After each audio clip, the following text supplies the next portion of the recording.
청와대에서는 지금 한참 문재인 대통령과 좀 기업인들의 그 만남이 이루어지고 있죠. 예. 아까 보니까 이제 그 호프 미팅 갖고 있더라고요. 네. 일단 이제 호프 미팅은 끝났고 이제 그 자리를 옮겨서 네. 본격적인 이제 그 대화를 하고 있다고 그럽니다. 근데 네. 어떤 대화들이 오가고 있는지는 아직 나오고 있지는 않은데 이른바 그 이번 이제 그 간담회 사무 간담회라고 하죠. 뭐 시나리오도 없고 발표자도 없고 발언 순서도 없고 시간 제한도 없다. 그냥 한마디로 허심탄회하게 한번 할 얘기 다 해보자 이거잖아요. 그렇죠. 그래서 네. 이제 얼마나 허심탄회하게 얘기를 할까 싶은데 네.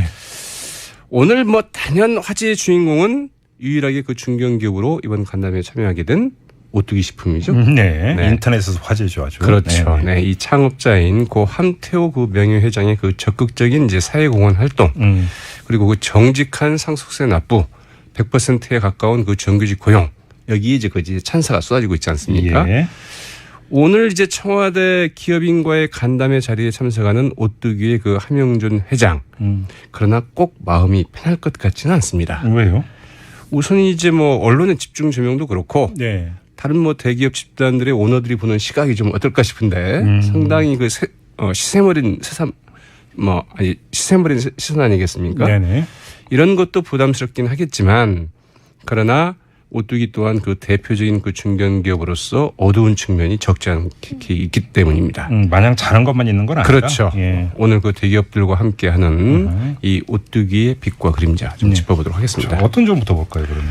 오늘 이제 이 자리에는 이 오뚜기의 저격수들도 참석을 하고 있다는 점입니다. 누가 저격수예요? 네, 오늘 그 간담회 자리에는 예. 그 장하성 청와대 그 정책실장 네. 그리고 그 김상조 공정거래위원장도 그 참석을 하고 있는데요. 네. 이 두 분은 이제 그 경제개혁연구소에서 그 이사장과 이사로 지난 2월 그 대기업 집단 이외의 그 집단에서의 그 일감 몰아주기에 대한 그 사례 분석 리포트를 이제 낸 바 있는데 예. 그때 대표적인 기업의 하나가 바로 오뚜기였습니다. 아. 그 오뚜기의 그 일감 몰아주기 실태를 이제 신랄하게 지적을 한 바 있었던 거죠. 갑자기 궁금해지는데 호프 마시면서 어떤 얘기 나눴을지 궁금하고. 근데 아무튼 이때 나온 내용이 어떤 내용이었는데요? 우선 이제 그 오뚜기가 만약 그 대기업 집단에 해당이 된다고 한다면 네. 크게 문제가 될 수 있는 그 내부자 거래, 즉 그 일감 몰아주기가 굉장히 그 심각한 걸 나타났는데요. 네. 네, 그 계열사인 그 오뚜기 라면의 그 매출액의 99.64%가 오뚜기 등 그 내부 거래로 발생한 것으로 이렇게 나타났습니다. 네. 그리고 뭐 오뚜기 물류 서비스, 오뚜기 뭐 SF, 상미식품, 뭐 RDS 이런 그 다른 계열사들도 있는데 네. 이들도 마찬가지입니다. 적게는 뭐 60%에서 많게는 97%까지 다들 이런 계열사 간에 몰아주기 있었다. 네, 몰아주기가 있는 거고요. 네네. 또 그리고 이들 계열사들은 모두 그 사주 일가들이 최대 주주이고 거의 대부분의 지분을 갖고 있는 경우가 많습니다. 그리고 이 경제개혁연대라고 여기에서는 네. 그 오뚜기의 그 상호 출자 또 그 순환 출자 문제를 지적하게 되는데 네. 이 대기업 집단과 거의 닮은 꼴이라고 하죠. 지주회사격인 뭐 오뚜기 함영준 회장 일가가 이제 그 47.3%의 지분을 갖고 네. 있는데 네. 그리고 이제 그 나머지 그 RDS나 뭐 오뚜기 라면이나 그 오뚜기 제휴 뭐 이런 그 계열사가 15.7%의 지분을 갖고 있어서 네. 50% 이상의 이제 지분을 확보하고 있는 거죠. 그리고 이들 계열회사의 그 지분은 또 오뚜기의 주요 주주 이 함영준 회장 일가가 대부분 갖고 있습니다. 예. 거기에다가 이 오뚜기 라면에서 오뚜기 물류 또 거기에서 오뚜기로 이어지는 이런 그 순환 출자 고리도 역시 대기업과 닮은 꼴이라고 하죠. 네. 바로 그 경제개혁연대 역시 이 장하성 정책실장과 김상조 공정거래위원장이 역시 그 같이 몸을 담고 있었던 곳이었죠. 그러게 정말로 이 함영준 회장 마음이 편하지가 않을 것 같은데요. 그렇죠. 이제 뭐 언론의 찬사도 많고 청와대에서 그래도 불러줬다고 하는데 어쨌든 이 두 사람 보면은 뭐 여러 가지가 좀 생각나지 않겠습니까? 그래서 네. 이 계면적인 부분도 좀 없지는 않을 듯 싶은데요. 네. 그래서 이제 오늘 간담회 자리에서 과연 함영준 오뚜기 회장이 어떤 말을 했을지 이게 좀 궁금한 대목이기도 합니다. 네네. 그러나 그 오뚜기가 그 지난해 그 누리꾼과 그 촛불 시민들로부터 왜 그렇게 환호와 그 찬사를 받았는지 생각을 해본다고 한다면 오늘 그 간담회 자리 참석 자격은 뭐 그래도 충분하지 않았느냐 뭐 이렇게 생각해 볼 수도 있을 것 같아요. 이게 제가 상속세 이런 얘기 많이 돌았는데 삼성과 비교되고 막 이러지 않았습니까? 그렇죠. 이제 그 지난해 그 11월이었으니까 한참 그 촛불 집회가 한참이던 때였죠. 예. 그때 이제 바로 그 문제는 재벌이다. 이게 이제 그 촛불 시민들로부터 나오던 때였습니다. 그때 이제 뭐 정경유착 이야기가 많았었어요. 그렇죠. 이 예, 국정농단 사태의 핵심에 바로 재벌이 있고 그 핵심의 핵심 중에 삼성이 있다. 이게 네. 나타나지 않았습니까? 네네. 이 경영권 승계를 위해서 그 권력과 어떻게 결탁을 했는지 이 최순실 국정농단과도 그 직결이 됐고 예. 삼성물산 합병을 위해서 국민연금에 큰 손해를 끼친 게 드러나면서 그렇죠. 국민들의 분노 아주 그 들끓던 때인데 네. 그때 이제 증권기업인 오뚜기의 그 함영준 회장이 창업자인 고 함태호 명예회장의 그 지분을 물려받으면서 이 상속세 1,500억 원을 정직하게 모두 신고하고 납부하겠다. 이렇게 밝혀서 이제 화제가 됐던 것이죠. 예, 예. 그러면서 이제 그 고 함영준 회장의 그 경영 방침이 알려지면서 더욱더 이제 그 주목을 끌었는데요. 뭐 직원을 비정규직으로 쓰지 말라. 이게 이제 평소에 그 경영 예. 소신이었다고 하죠. 그래서 정규직이 뭐 거의 100%라고 하지 않습니까? 네네. 지난 1분기죠. 이 비정규직 비율은 그 1.13% 이제 불과했다고 예, 하는데 예. 그래서 이제 그 촛불 시민들이 부르기를 오뚜기를 가뚜기다. 그렇죠. 이렇게까지 말하자면 이제 상찬하고 나섰던 네. 것이죠. 네네. 그러나 어찌 보면은 뭐 이게 특별한 사유가 아니잖아요. 사실은 뭐 상속세 제대로 내는 거 어찌 보면 그게 당연하죠. 상식인데. 그렇죠. 또 그 종업원들 그 제대로 대우하는 거 이것도 뭐 기업 윤리의 가장 기본이라고 할 수 있는 거 아니겠습니까? 네. 그래서 다시 보면은 지금 세상이 또 다른 기업들이 이런 기본을 제대로 지키고 있지 않는 세태에 대한 이 시민들의 분노와 불만 이게 좀 달리 표출되고 있는 게 아닌가 이렇게 볼 수 있겠죠. 그러니까 뭐 이제 비정상 상황에서 정상이 돋보이는 거죠. 한마디로 그렇죠, 얘기하면. 맞습니다. 아무튼 자, 이 오뚜기를 이제 초청을 함으로써 청와대는 메시지 전달 효과는 톡톡히 누렸다 이렇게도 볼 수 있는 거 아닙니까? 그렇죠. 뭐 달리 청와대에서 뭐 달리 말을 할 필요가 없었던 거죠. 그러니까요. 딱 이거로 제 이야기를 다 했던 거고 네. 언론이 뭐 또 당연히 안 쓸 수가 없잖아요. 네네. 이게 화제가 되니까. 그러자 이제 그 CJ그룹 파견직 3,008명을 직접 고용하겠다 이렇게 네. 발표했죠. 네. 두산도 그 450여 명의 그 비정규직을 그 순차적으로 그 정규직으로 전환한다 이렇게 발표를 했는데 네. 이 두 그룹 오너 모두 이제 오늘 참석을 좀 하고 있습니다. 네. 자 이제 아무튼 이런 오늘 참석한 이 재벌그룹 회장들이 어떤 말을 했을지도 궁금하고 네. 오뚜기 함영준 회장이 과연 어떤 소감을 피력했을지가 좀 개인적으로는 가장 궁금한 대목이기도 합니다. 알겠습니다. 뭐 좀 이따 이제 뉴스가 나오기 시작을 하겠죠. 자, 네. 뉴스맥 여기까지 진행하죠. 수고하셨습니다. 네, 고맙습니다. 네, 시사평론가 백병규 씨와 함께했고요. 네, 문재인 대통령이 대기업 총수들하고 만나죠. 그렇습니다. 내일하고 모레 양일간 저녁에 만나요. 예. 14대 기업 플러스 원 해가지고 15개 기업입니다. 그 플러스 원이 오뚜기고. 맞습니다. 예. 오뚜기는 외형으로는 한 100위권 정도 될 거예요. 네. 물론 수천억 원대 연간 매출이니까 대기업인데 이른바 초대기업하고는 거리가 좀 멀죠. 그렇죠. 그런데 이제 상속, 원하청 관계, 비정규직 문제 등이 대체로 이제 모범적이다. 예. 그래서 이제 모범 기업으로 같이 이제 부르는 것 같아요. 근데 하루에 다 만나지 않고 이틀에 걸쳐서 하는 것도 조금 특색이에요. 그렇죠. 이게 예. 우르르 만나면은 이게 밀도가 떨어진다. 첫 번째 이유는 그건데, 그럼 뭐 첫날 만나면 일진이고 둘째 날 만나면 이진이냐. 이런 시각 때문에 이 주최 측하고 대한상의가 이제 실무적으로 접촉을 했는데 고민이 많았던 모양이에요. 그래서, 순위 2, 4, 6, 8. 짝수 기업이 첫날. 아, 재계 순위로? 예. 예. 1, 3, 5, 7. 둘째 날. 이렇게 예, 정해졌습니다. 예, 오히려 이제 1, 3, 5, 7이 뒷날인 거죠. 그러네요. 오뚜기는 첫째 날에 들어간 거고, 아까 말씀드렸다시피 이제 회동이 저녁 시간이라고 말씀드렸잖아요. 6시예요. 6시. 예. 그러니까 이제 저녁에 만나면 아무래도 긴장감이 조금 풀어지고 예. 뭐 여유 있게 이야기할 수 있다 이런 걸로 알려져 있는데 처음에는 만찬으로 알려졌다가 그다음에는 밥은 안 먹고 차만 마신다 이랬다가 최종적으로는 호프 미팅. 호프 미팅. 예. 맥주 한잔 하면서. 뭐 약간 안주거리가 있겠죠. 예. 근데 이제 정식 뭐 중식 코스다 이런 식의 식사는 안 한다는 거죠. 예, 예. 말씀하신 대로 오뚜기는 첫날이고. 그렇습니다. 네. 제가 이제 여기 이제 해당되는 기업 임원하고 이야기를 해보니까 둘째 날이 좋다 그러더라고요. 왜요? 첫째 날에 이제 주목도는 높을 수 있는데 예. 첫째 날, 두 번째 날 아마 비슷하게 가지 않겠습니까? 예. 형식적인 거라든지 이런 게. 예. 첫날 분위기를 보면은 둘째 날은 이게 좀 편할 거란 거죠. 첫날 어떻게 진행되는지를 보고 가니까. 그렇죠. 기업 입장에서는 예. 정보를 갖고 간다. 그렇죠. 지금 이제 오늘도 이제 홍장표 경제수석이 브리핑을 했는데 뭐 사무 미팅이다. 사전 준비 자료 없다. 시나리오 없다. 뭐 이렇게 했거든요.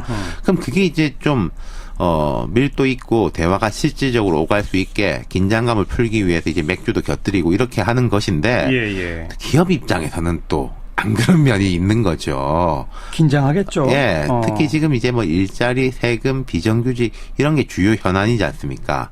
기업 입장에서 좀 편치 않게 느껴질 수 있는 것이고 흔히 이렇게 뭐 소원술이 한다 해가지고 이런저런 뭐 이야기해 보십시오 하면 뭐 이런 규제 풀어주십시오 말하고 그런 게 또 과거 상례인데 예. 그런 분위기일지 아닐지도 모르겠다는 거예요. 과거에는 그런 거 하면은 정경련에서 뭐 이제 하나씩 이제 받아가지고 미리 이제 제출하고 그러면은 들어줄 만한 거는 들어준다는 시그널을 보내고 이랬는데 이게 지금 일체 없다는 거죠. 그래요. 청와대는 허심탄회한 회동이다. 그렇죠. 시나리오 없이 하고 싶은 네. 말 서로 다 하자. 뭐 그런 거라 이거죠. 그렇죠. 하지만 또 청와대는 기업의 협조가 지금 필요한 상황 아니겠어요? 그럼요. 이게 예. 기업을 압박한다고 해서는 단기간에는 어떤 효과가 보이는 게 있을 거예요. 눈에 보이는 게. 근데 중장기적으로는 이게 압박으로 되는 일이 아니라는 그렇죠. 걸 이게 잘 알고 있거든요. 예. 오히려 뭐 기업들이 이제 뭐 바짝 엎드려가지고 투자 잘 안 하고 기업을 상대로도 제 생각에는 뭔가 당근 같은 게 내일 나오긴 나올 거예요. 내일 나오고 그게 뭔지는 모르겠습니다만은. 예. 투자 촉진책 뭐 이런 뭐 것들. 그렇죠. 예. 네. 기업들은 뭐 선물 보따리를 준비한다 이런 얘기들이 벌써 돌던데요. 예. 지금 이제 최근 일주일간의 협력사 지원 방안, 뭐 정규직 전환 계획도 많이 내놓고 있어요. 제가 아까 말씀드린 그 기업 임원하고 이야기해 보니까 아니 우리가 꼭 이날 맞추려고 한 건 아닌데 공교롭게 이렇게 됐다라고 그분은 말씀하시는데 예. 여러 기업들이 공교롭게 요 일주일 동안 뭘 내놓네요. 어떤 걸 내놨어요? 그러니까 삼성전자 같은 경우에는 이제 2천억 원 규모의 물품 대금 지원 펀드를 조성키로 해가지고 예를 들어 삼성 같은 데는 1차 합청업체한테는 이게 잘 줘요. 근데 이게 2, 3차로 이게 내려가느냐 안 내려가느냐가 문제지 않습니까? 거기에 지원하는 그쪽까지 펀드? 지원할 수 있는 펀드를 조성한다라는 것이고 예. 현대 기아차도 뭐 500억 규모의 상생 협력 기금 조성해가지고 5천 곳 이상의 2, 3차 부품 협력사를 지원한다. 이게 거의 지금 공통적으로 나오는 게 2, 3차 협력사에 예. 대한 거예요. 예. SK그룹도 동방성장 펀드가 4,800억인데 6,200억으로 확대한다.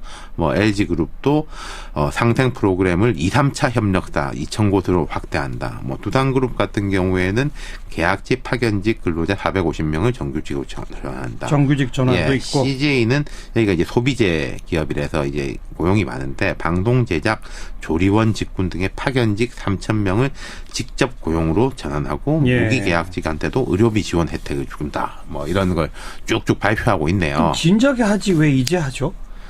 그게 이제 두 가지가 있는 것 같더라고요. 어차피 할 건데 좀 이 정부하고 발맞추기 위해서 쥐고 있다가 풀어놓는 경우들도 있어요. 보면은 아니면은 부랴부랴 뭔가를 이제 만들어낸 것도 만들어가지고 있고. 하는 것도 있는데 결국은 이제 지속성이 문제겠죠. 예. 기업 입장에서도 이 상생이 결국 선순환이 되고 수요 창출이 된다. 이런 이제 뭐 구조를 만들어야 되지 않겠습니까? 그렇죠. 안 그러면 이거 분명히 또 하는 척 하다가 다시 되돌아갈 거예요. 네. 예. 내일하고 모레 대통령이 또 어떤 얘기하는지 기업인들은 뭐라고 하는지 한번 지켜봅시다. 네. 네, 수고하셨어요. 감사합니다. 있습니까? 예. 오늘 이제 청와대 기업인과의 간담회 자리에 참석하는 오뚜기의 그 함영준 회장. 그러나 꼭 마음이 편할 것 같지는 않습니다. 왜요? 우선 이제 뭐 언론의 집중 조명도 그렇고 네. 다른 뭐 대기업 집단들의 오너들이 보는 시각이 좀 어떨까 싶은데 상당히 그 시샘어린 시선 아니겠습니까? 네네. 이런 것도 부담스럽긴 하겠지만 그러나 오뚜기 또한 그 대표적인 그 중견기업으로서 어두운 측면이 적지 않게 있기 때문입니다. 마냥 잘한 것만 있는 건 아니다. 그렇죠. 예. 오늘 그 대기업들과 함께하는 이 오뚜기의 빛과 그림자 좀 짚어보도록 하겠습니다. 어떤 점부터 볼까요, 그러면? 오늘 이제 이 자리에는 이 오뚜기의 저격수들도 참석을 하고 있다는 점입니다. 누가 저격수예요? 네, 오늘 그 간담회 자리에는 예. 그 장하성 청와대 그 정책실장 네. 그리고 그 김상조 공정거래위원장도 그 참석을 하고 청와대에서는 지금 한참 문재인 대통령과 지금 기업인들의 그 만남이 이루어지고 있죠. 예. 아까 보니까 이제 그 호프 미팅 갖고 있더라고요. 네. 일단 이제 호프 미팅은 끝났고 이제 그 자리를 옮겨서 네. 이제 본격적인 이제 그 대화를 하고 있다고 그럽니다. 근데 네. 어떤 대화들이 오가고 있는지는 아직 나오고 있지는 않은데 이른바 그 이번 이제 그 간담회 사무 간담회라고 하죠. 뭐 시나리오도 없고 발표자도 없고 발언 순서도 없고 시간 제한도 없다. 그냥 한마디로 허심탄회하게 한번 할 얘기 다 해보자 이거잖아요. 그렇죠. 그래서 네. 이제 얼마나 허심탄회하게 얘기를 할까 이제 그러게. 싶은데 네. 오늘 뭐 단연 화제의 주인공은 유일하게 그 중견기업으로 이번 간담회에 참여하게 된 오뚜기 식품이죠. 네. 네. 인터넷에서 화제죠 아주. 그렇죠. 네. 네. 이 창업자인 고 함태호 그 명예회장의 그 적극적인 이제 사회공헌 활동 그리고 그 정직한 상속세 납부 100%에 가까운 그 정규직 고용 여기 이제 그 찬사가 쏟아지고 있지 않습니까? 면에서 오뚜기 물류 또 거기에서 오뚜기로 이어지는 이런 그 순환 출자 고리도 역시 대기업과 닮은 꼴이라고 하죠. 네. 바로 그 경제개혁연대 역시 이 장하성 정책실장과 김상조 공정거래위원장이 역시 그 같이 몸을 담고 있었던 곳이었죠. 그러게 정말로 이 함영준 회장 마음이 편하지가 않을 것 같은데요. 그렇죠. 이제 뭐 언론의 찬사도 많고 청와대에서 그래도 불러줬다고 하는데 어쨌든 이 도스람 보면은 뭐 여러 가지가 좀 생각나지 않겠습니까? 그래서 네. 이 개면적인 부분도 좀 없지는 않을 듯 싶은데요. 네. 그래서 이제 오늘 간담회 자리에서 과연 함영준 오뚜기 회장이 어떤 말을 했을지 이게 좀 궁금한 대목이기도 합니다. 네네. 그러나 그 오뚜기가 그 지난해 그 누리꾼과 그 촛불 시민들로부터 왜 그렇게 환호와 그 찬사를 받았는지 생각을 해본다고 한다면 뭐 오늘 그 간담회 자리 참석 자격은 뭐 그래도 주는데요. 네. 이 두 분은 이제 그 경제개혁연구소에서 그 이사장과 이사로 지난 2월 그 대기업 집단 이외의 그 집단에서의 그 일감 몰아주기에 대한 그 사례 분석 리포트를 이제 낸 바 있는데 예. 그때 대표적인 기업의 하나가 바로 오뚜기였습니다. 아. 그 오뚜기의 그 일감 몰아주기 실태를 이제 신랄하게 지적을 한 바 있었던 거죠. 갑자기 궁금해지는데 호프 마시면서 어떤 얘기 나눌지 궁금하고. 근데 아무튼 이때 나온 내용이 어떤 내용이었는데요? 우선 이제 그 오뚜기가 만약 그 대기업 집단에 해당이 된다고 한다면 네. 크게 문제가 될 수 있는 그 내부자 거래, 즉 그 일감 몰아주기가 굉장히 그 심각한 걸 나타났는데요. 네. 네, 그 계열사인 그 오뚜기 라면의 그 매출액의 99.64%가 오뚜기 등 그 내부 거래로 발생한 것으로 이렇게 나타났습니다. 네. 그리고 뭐 오뚜기 물류 서비스, 오뚜기 뭐 SF, 상미식품, 뭐 RDS 이런 그 다른 계열사들도 있는데 네. 이들도 마찬가지입니다. 적게는 뭐 60%에서 많게는 97%까지 다들 이런 계열사 간에 몰아주기 있었다. 네, 몰아주기가 있는 거고요. 네네. 또 그리고 이들 계열사들은 모두 그 사주 일가들이 최대 주주이고 거의 대부분의 지분을 갖고 있는 경우가 많습니다. 그리고 이 경제개혁연대라고 여기에서는 네. 그 오뚜기의 그 상호 출자 또 그 순환 출자 문제를 지적하게 되는데 네. 이 대기업 집단과 거의 닮은 꼴이라고 하죠. 지주회사격인 뭐 오뚜기 함영준 회장 일가가 이제 그 47.3%의 지분을 갖고 네. 있는데 네. 그리고 이제 그 나머지 그 RDS나 뭐 오뚜기 라면이나 그 오뚜기 제휴 뭐 이런 그 계열사가 15.7%의 지분을 갖고 있어서 네. 50% 이상의 이제 지분을 확보하고 있는 거죠. 그리고 이들 계열회사의 그 지분은 또 오뚜기의 주요주주 이 함영준 회장 일가가 대부분 갖고 있습니다. 예. 거기에다가 이 오뚜기